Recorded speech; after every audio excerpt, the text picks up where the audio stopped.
లూకా సువార్త 2వ అధ్యాయము 22వ వచనం నుండి 35వ వచనం వరకు. మరియ యోసేపులు బాలయేసు ప్రభువును దేవాలయానికి తీసుకెళ్తున్నారు. దేవాలయములో మోషే చట్ట ప్రకారముగా దేవునికి సమర్పించటానికి. మోషే చట్ట ప్రకారముగా ప్రతి తొలిచూలు మగబిడ్డను దేవునికి అర్పించాలి, దేవాలయంలో సమర్పించాలి అనే నియమాన్ని వారు ఆచరించడానికి వెళ్తున్నారు. మరి యోసేపులు దైవ చట్టాన్ని వారు పాటించారు. దైవ చిత్తాన్ని తెలుసుకుని దైవ చిత్తానికి లోబడి జీవించారు. ఏనాడు కూడా వారు దైవ చట్టాలను అతిక్రమించలేదు. మేము దేవుని కుమారునికే తల్లిదండ్రులు అయ్యే భాగ్యం మాకు దొరికింది కాబట్టి మేము దైవ చట్టానికి అతీతులము అని ఈనాడు కూడా గర్వించలేదు. ప్రియ సహోదరి సహోదర, మనం కూడా ఈ లోకములో దైవ చట్టానికి లోబడి జీవించాలి. మరి యోసేపులు పేదవారు.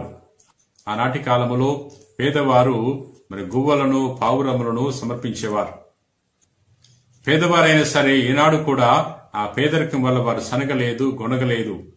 మాకు ఆస్తిపాస్తులు కావాలి, దేవుని కుమారుని పెంచుతాం కాబట్టి విలాసవంతమైన గృహం కావాలి, సమాజంలో గుర్తింపు కావాలి అని ఏనాడు కూడా ప్రాకులాడలేదు. ప్రియ సహోదరి సహోదర, నేటి సువార్తలో మరి యోసేపులు ఏ విధంగా అయితే బాలయేసును దేవాలయంలో సమర్పించారో అదే విధముగా మన కుటుంబాల్లో ఉన్న దంపతులు తమ బిడ్డలను దేవాలయంలో సమర్పించాలి, దేవునికి సమర్పించాలి.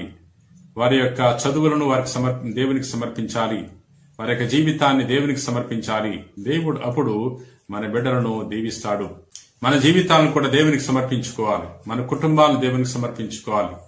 మనకున్న సమస్యలను దేవునికి సమర్పించుకున్నప్పుడు దేవుడు వాటిని చక్కదిద్దుతాడు. ప్రియ సహోదరి సహోదర, నేటి సువార్తలో సిమియోను అనే భక్తుడిని మనం చూస్తున్నాం.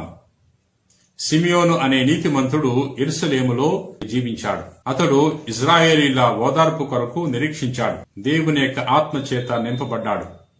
దేవుడు తనకు తెలియచేశాడు, క్రీస్తును తాను చూసే వరకు అతడు మరణించడు అని తెలియచేసి ఉన్నాడు.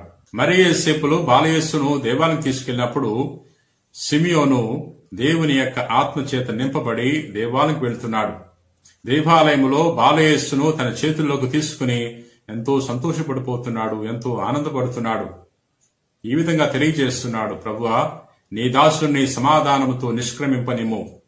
నేను ఇజ్రాయేలీల రక్షకుని కనులారా గాంచాను అని తెలియచేస్తున్నాడు.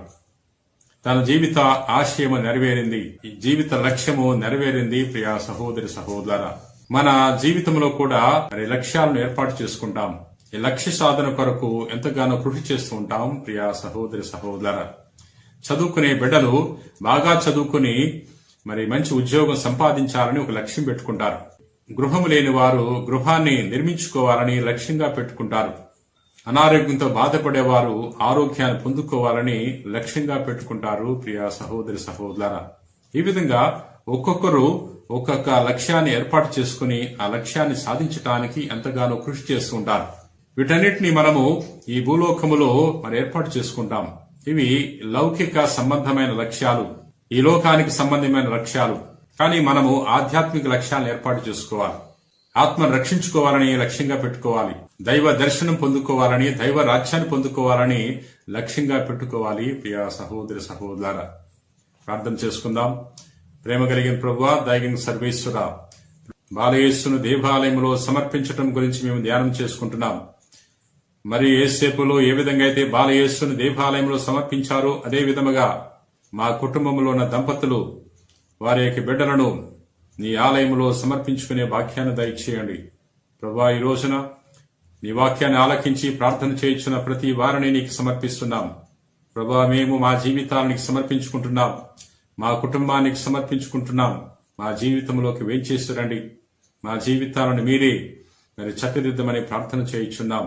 మా బిడ్డలు ఆధ్యాత్మిక చింతనతో జీవించే వాక్యాన్ని దయచేయమని కూడా వేడుకుంటున్నాం. ప్రభువా, ఎవరెవరైతే ఆరోగ్యం కోసం ప్రార్థన చేయించున్నారో వారందరినీ కూడా తాకి స్వస్థపరచమని మా నాథుడైన క్రీస్తు ద్వారా మనవి చేయించున్నాం తండ్రి. ఆమెన్.